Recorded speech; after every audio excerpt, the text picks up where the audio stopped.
Buenas tardes, mi nombre es Stephanie Sánchez, estudiante de Psicología, séptimo semestre de la Corporación Universitaria Minuto de Dios. A continuación expondremos de forma abreviada la técnica de Karen McCover en su test de la proyección de la personalidad en el dibujo de la figura humana. Nuestro equipo de trabajo está conformado por Lina Vanessa Escudero Fernández, Carlos David Carvajal Correa, Darly Joana Serna Arias y quien les habla, Stephanie Sánchez Barco. Para la aplicación del test vamos a utilizar un papel blanco sin rayas de 8,5 por 11, un lápiz de creyón medio suave con goma de borrar. Se piden los datos previos y los comentarios se anotan en una hoja aparte junto con las observaciones, el tiempo aproximado, la secuencia de las partes dibujadas, cuál sexo se dibujó primero, entre otros. La indicación que se le da es dibuje una persona. Luego, si dibujó un hombre, se le dice dibuje ahora una mujer y viceversa. Después se le pide a la persona que realice una historia sobre esta persona que acaba de proyectar.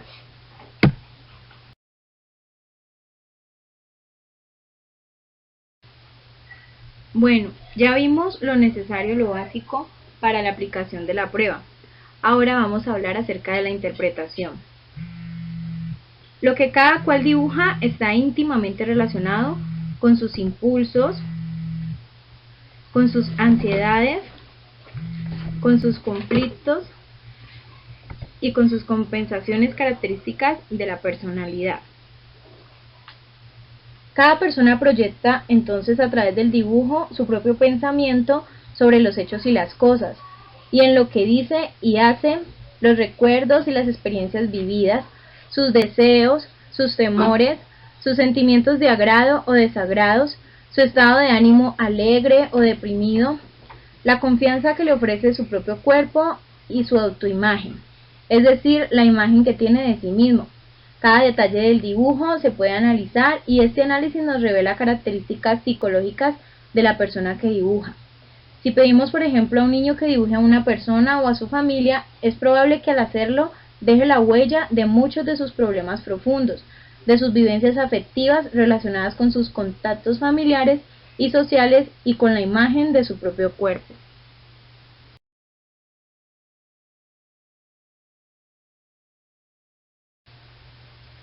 Entonces, se puede hacer un análisis global y se puede hacer un análisis particular.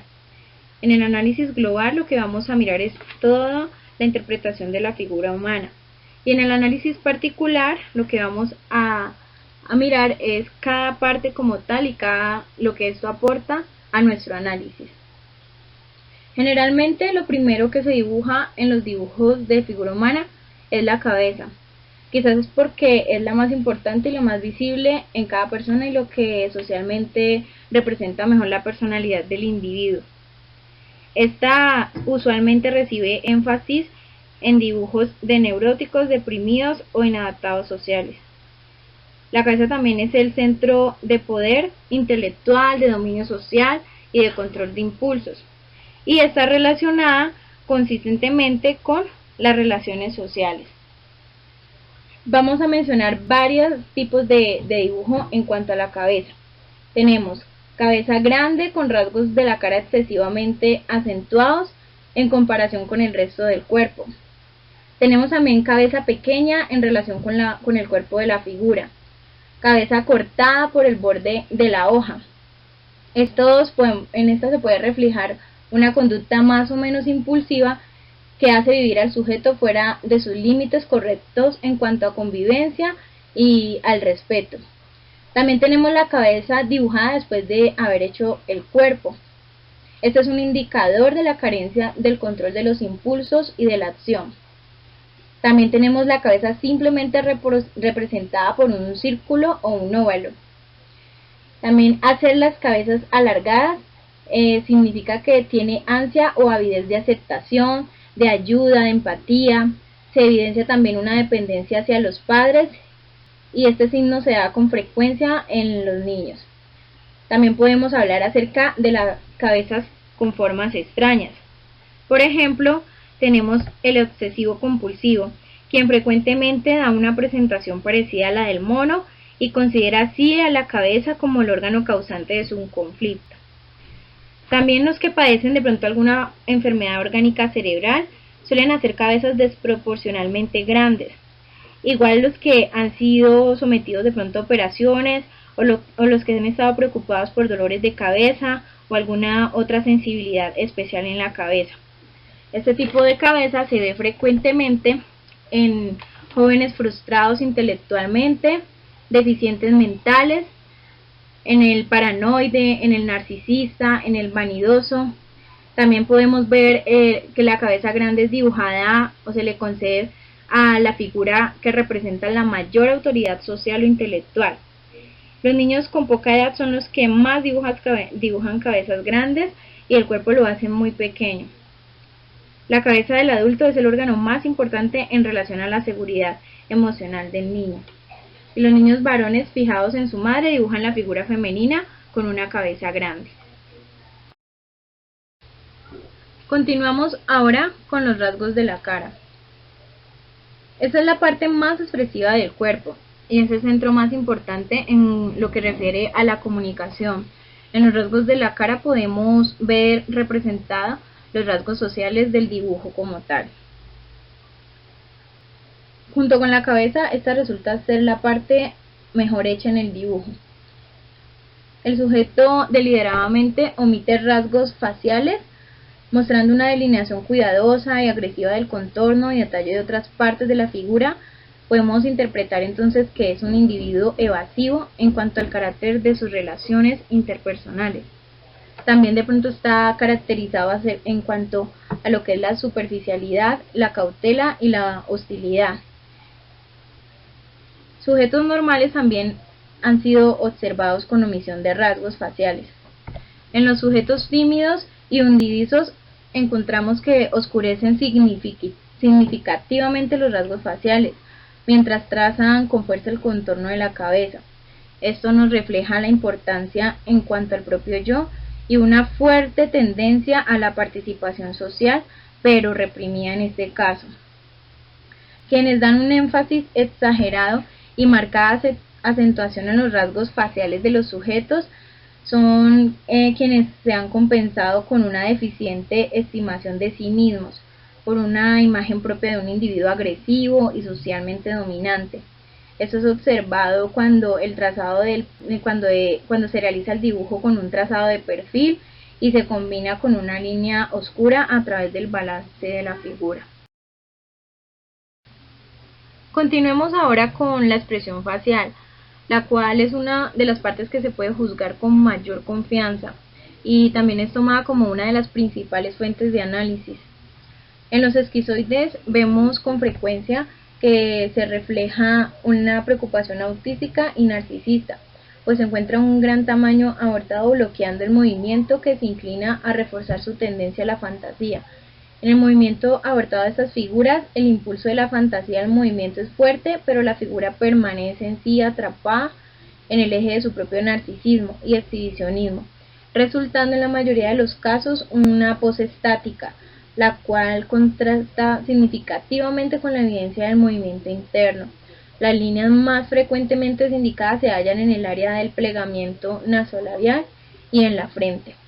El énfasis de este tipo se intenta para añadir profundidad y madurez a la cara, como podemos observarlo en esta representación. También tenemos que el reforzamiento o un especial pandeo de la frente, que se ve en los dibujos que se realizan de perfil, se asocia comúnmente con la mente del sujeto o con su capacidad intelectual.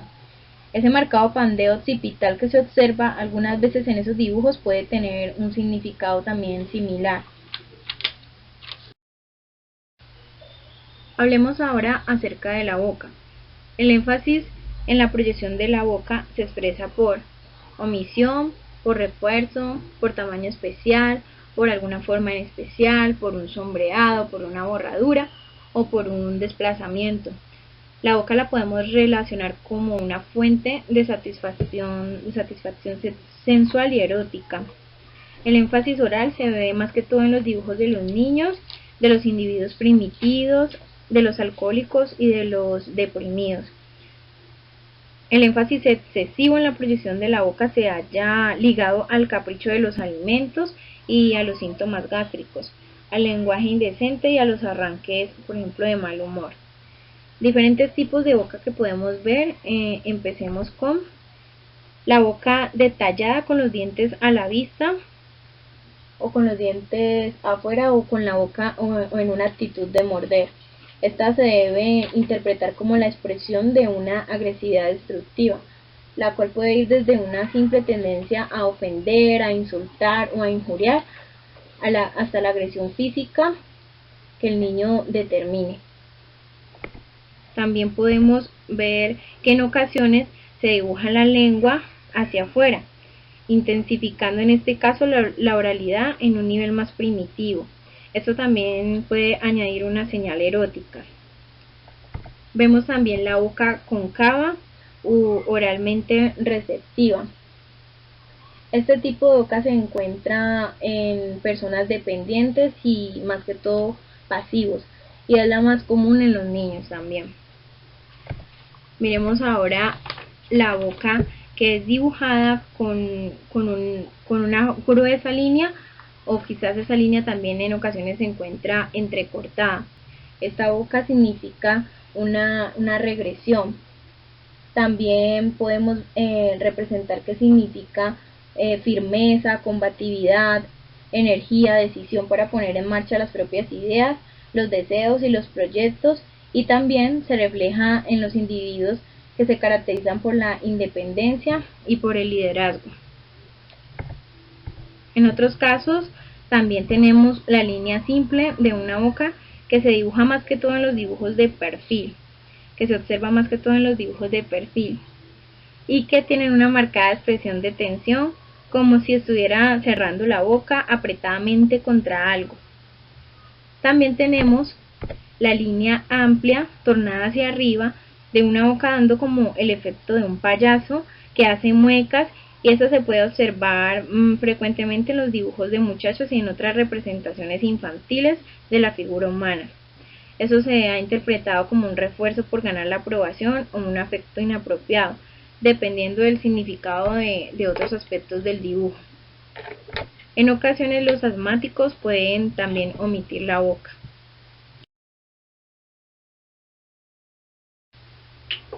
Como parte de la boca tenemos los labios, los cuales contribuyen al tono de la expresión facial.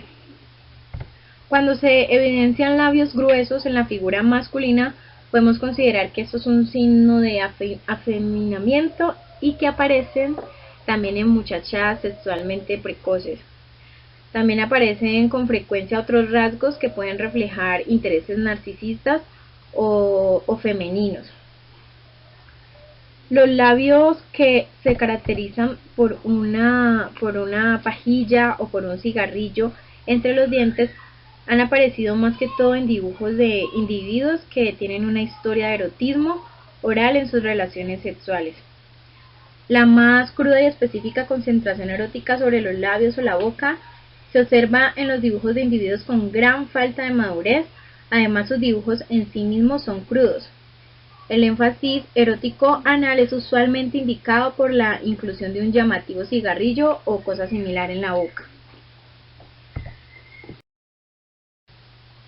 Hablemos ahora acerca de la quijada. En este caso encontramos que tiene un papel más simbólico que social. De perfil, la quijada frecuentemente aparece borrada, reforzada, mostrando un cambio de línea o hecha para que sobresalga prominentemente. Esto lo podemos tomar como una compensación por indebilidad, indecisión o temor a la responsabilidad. También se puede interpretar como un fuerte impulso a parecer socialmente enérgico y dominante. A menudo esto se observa más claro en el reforzamiento de todo el perfil facial en contraste con las líneas sutiles restantes. En esos casos el impulso no es exteriorizado en la conducta, sino que es alimentado por la fantasía. En el caso de la figura femenina, frecuentemente la quijada es proyectada con bastante diferenciación a la de la figura masculina. Por ejemplo, varones dependientes a menudo simbolizan la proyección de un mayor poder hacia la hembra, no solo al dibujar una figura femenina más grande, sino al proporcionarle una quijada mucho más prominente, como la que podemos evidenciar en el dibujo.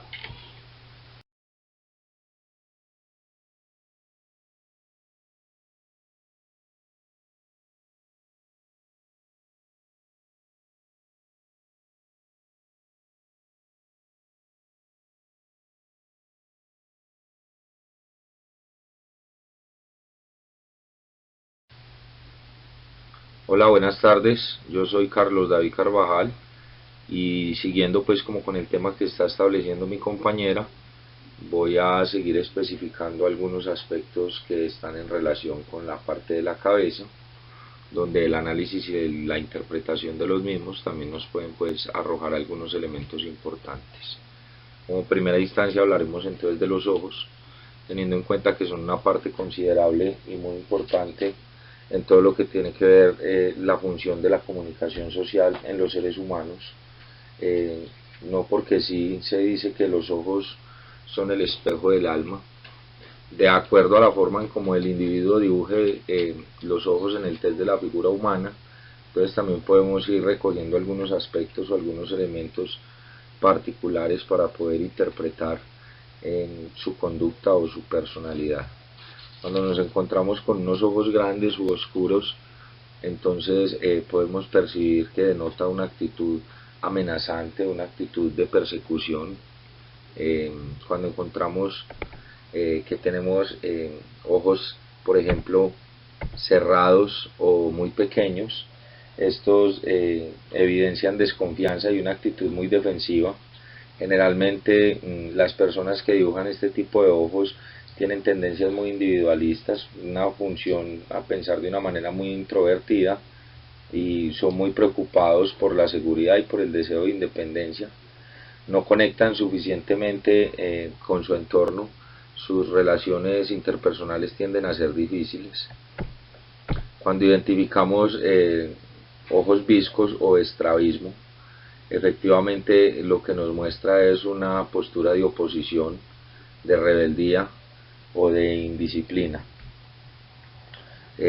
También encontramos ojos donde la pupila se omite.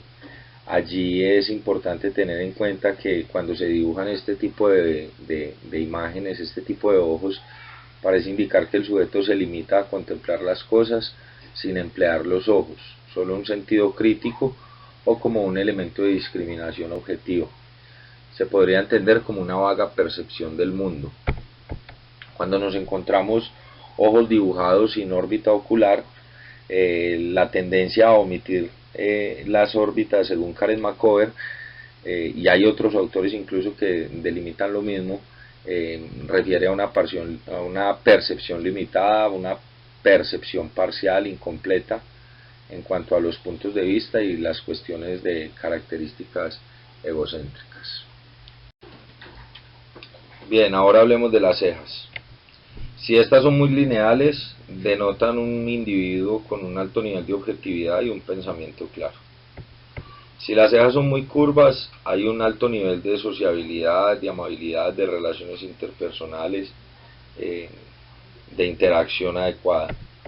Si son muy angulosas, hay un deseo de competitividad, y si son muy cercanas a los ojos, está mostrando un alto nivel de concentración por parte del individuo que está plasmando o proyectando la imagen. Sin embargo, hay algo importante a tener en cuenta, y es que si las cejas son muy pobladas, este individuo denota un fuerte deseo o un nivel alto de inquietud sexual. Las orejas. La omisión de las orejas no es un signo peyorativo, es decir, es normal que este órgano, al ser relativamente pasivo, no significa que no sea importante, pero es normal que exista una tendencia a omitir este órgano. En la mayor parte de los casos, lo único que puede ser significativo es dibujarlas excesivamente grandes. Cuando están plasmadas de una manera exagerada frente al contorno de la cabeza, se revela un temor a la crítica o un fuerte deseo de escuchar algo. También es muy raro que veamos que las orejas aparezcan bien dibujadas o anatómicamente detalladas. En resumen y para concluir, las orejas como órganos de la audición y del equilibrio del cuerpo suelen tener más importancia por las posibles anomalías que puedan reflejar que por otros signos caracteriológicos.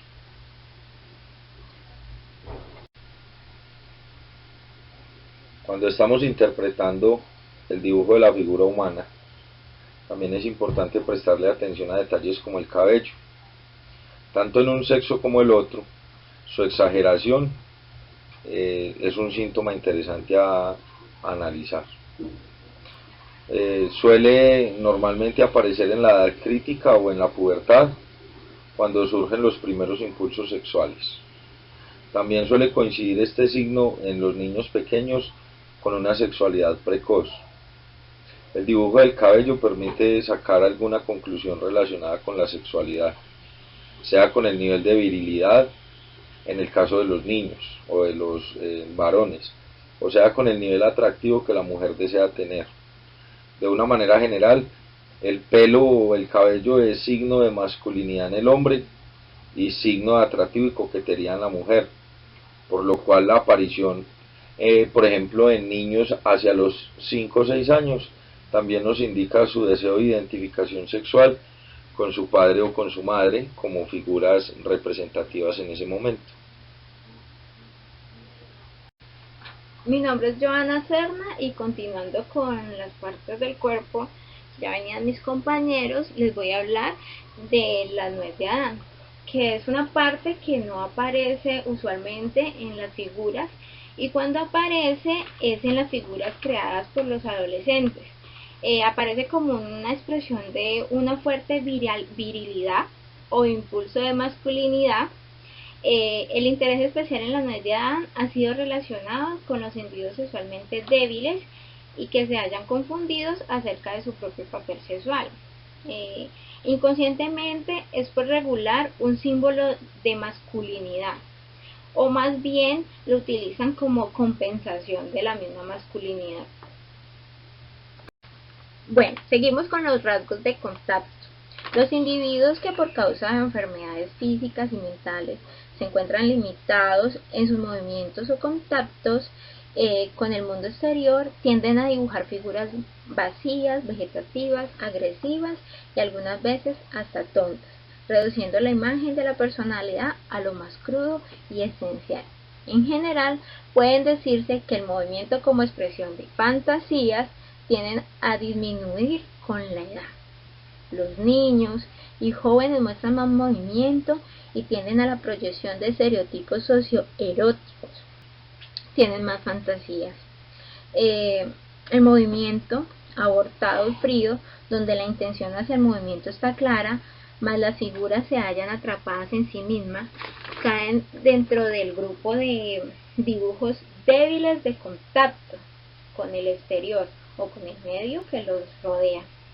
Algún grado de concentración somática, narcisismo, debilitamiento de los rasgos de contacto aparecen en la mayoría de dibujos de neuróticos y psicóticos.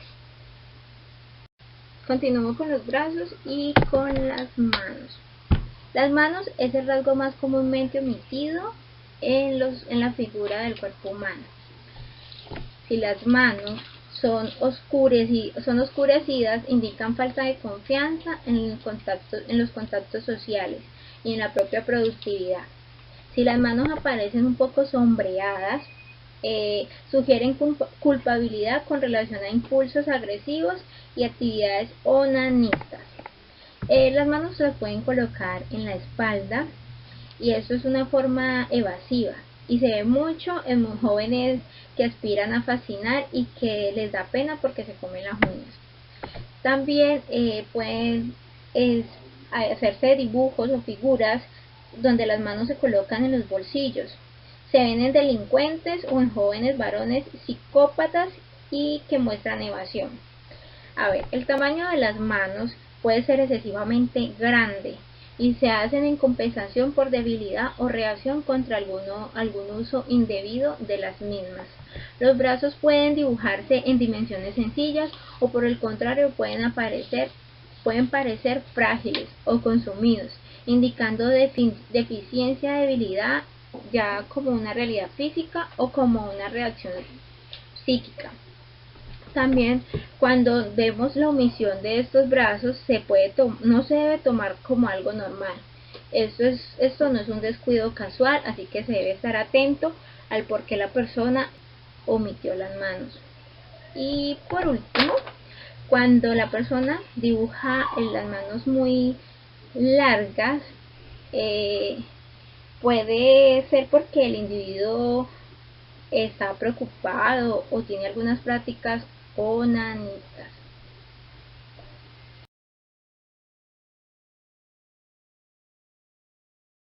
Seguido de los dedos de la mano, podemos encontrar que son muy importantes porque son puntos de mayor contacto. Los dedos aparecen por lo general en los dibujos de los niños antes que la mano. En adultos, dibujar los dedos sin la mano indica agresión infantil. Los dedos cortos y redondos, aunque normalmente en dibujos de niños en los dibujos de adultos esto se asocia como habilidad manual e infantilidad.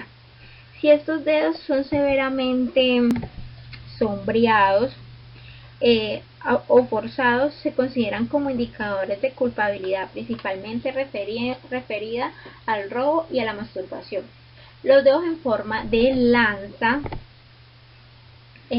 o talón han sido observados junto con el rasgo paranoide en dibujos agresivos. Y si los dedos están empuñados, especialmente con el brazo extendido, y se ven dibujos de adolescentes delincuentes como índices de rebeldía.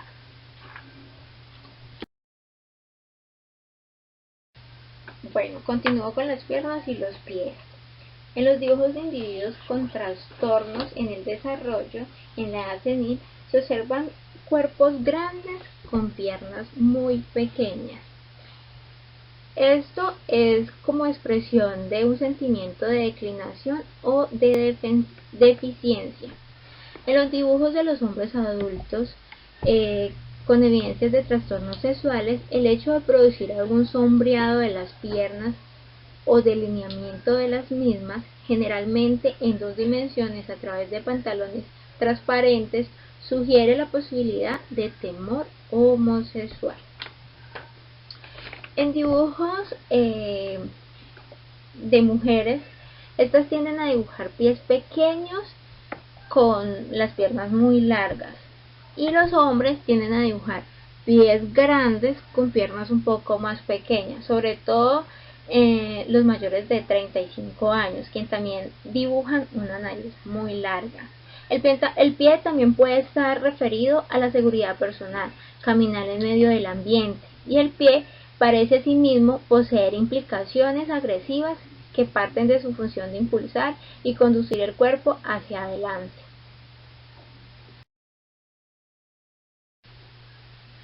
Bueno, seguimos con los dedos del pie. Cuando los dedos de los pies están señalando una figura que no se intenta representar desnuda, se considera como un acento de agresividad que es casi de naturaleza patológica. La tendencia de las mujeres a pintarse las uñas de los dedos del pie y a exponerlas en zapatos calados puede considerarse como una expresión de agresividad femenina, así como el encerramiento de los dedos de la mano en el confinamiento de los dedos de los pies dentro de una línea indica principalmente una represión de las tendencias agresivas. Mi nombre es Lina Escudero y continuando con el tema vamos a hablar sobre el tronco. Podemos decir que cuando aparece redondeado indica menos agresividad y más feminidad. Cuando es anguloso es más masculino. Podemos decir que rara vez los adultos omiten esta parte y de vez en cuando los pacientes que padecen complicaciones de carácter evolutivo y escleróticas pasan por alto el tronco de la figura masculina mientras sombrean ansiosamente el tronco de la figura femenina, indicando repudio del propio cuerpo y agresión contra la hembra.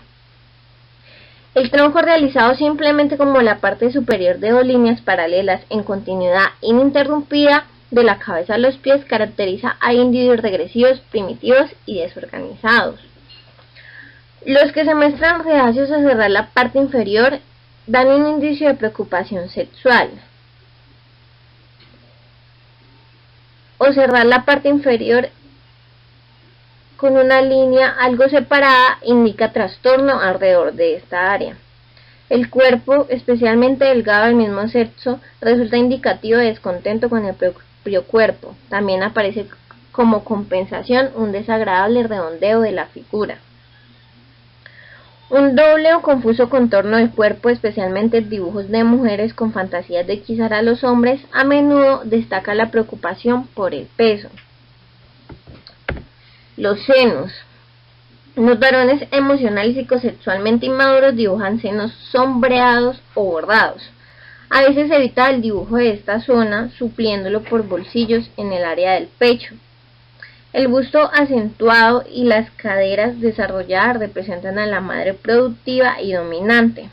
Las adolescentes dibujan senos grandes o pequeños según sus deseos de madurez y desarrollo, como la madre, o timidez y temor a la madurez. Los hombros. Su anchura y volumen es la expresión del poder y de la perfección física. Los hombres con insuficiencia corporal tienden a dibujarlos destacadamente, a veces con hombreras. Las mujeres que también lo hagan indican la posibilidad de protesta viril. Los hombros con bordaduras, refuerzos e incertidumbres indican preocupación respecto a la masculinidad. Caderas y nalgas. Su atención especial se da en varones con conflictos homosexuales. Las caderas mostrarán rasgos confusos de interrupción, cambio de línea o ampliación, con nalgas destacadas. Cuando se dibujan chaquetas demasiado largas puede deberse a conflictos homosexuales. En las hembras, una línea exagerada en la cadera puede indicar conciencia de poder por el amplio desarrollo pélvico. La línea de la cintura. Es a veces la única representación de ropas en la figura. Sirve para dividir el tronco en las zonas, separando la parte superior, los pechos y los senos, de la inferior, la zona sexual y las piernas. Las mujeres adolescentes muestran la mayor cantidad de conflictos con relación a las piernas. En ocasiones las tres zonas del cuerpo, la cabeza, el tronco y la zona de la cintura hacia abajo se dibujan separadas o desviadas de su línea natural, señalando insuficiencia de la integración de la personalidad, y también involucra la disgregación entre los impulsos sexuales, la lucha por poseer poder físico y el control racional. Una cintura excesivamente apretada dando una apariencia de corsé sugiere un control precario. Indicaciones anatómicas. Las indicaciones claras de los órganos internos se producen raramente, excepto en los esquizofrénicos o en los maníacos. Un tipo más moderado de conciencia somática es la colocación de unas cuantas líneas incompletas en el pecho o en la región pélvica. Las líneas semejando costillas no son necesariamente patológicas, sino que sirven también para dar la apariencia de poder físico. Los órganos sexuales rara vez se observan, excepto en los dibujos de los artistas o personas en tratamiento psicoanalítico, esquizofrénicos y esquizoides. Las líneas del cuerpo visibles a través de las ropas transparentes son un índice distinto del dibujo con órganos internos. Las piernas con pantalones transparentes indican temor sexual en el hombre y la saya transparente sugiere fantasías sexuales o desviación sexual con preocupación al respecto a la sexualidad infantil. Las articulaciones. Dibujar un hombre tan pequeño como Manny equivale a querer evadir y enfrentarse con el problema del cuerpo, es decir, un sentimiento de inferioridad física. Las articulaciones dan un aspecto de fortaleza a la figura. El esquizoide, esquizofrénico y ocasionalmente el narcisista destacarán las coyunturas a fin de evadir los sentimientos de desorganización corporal.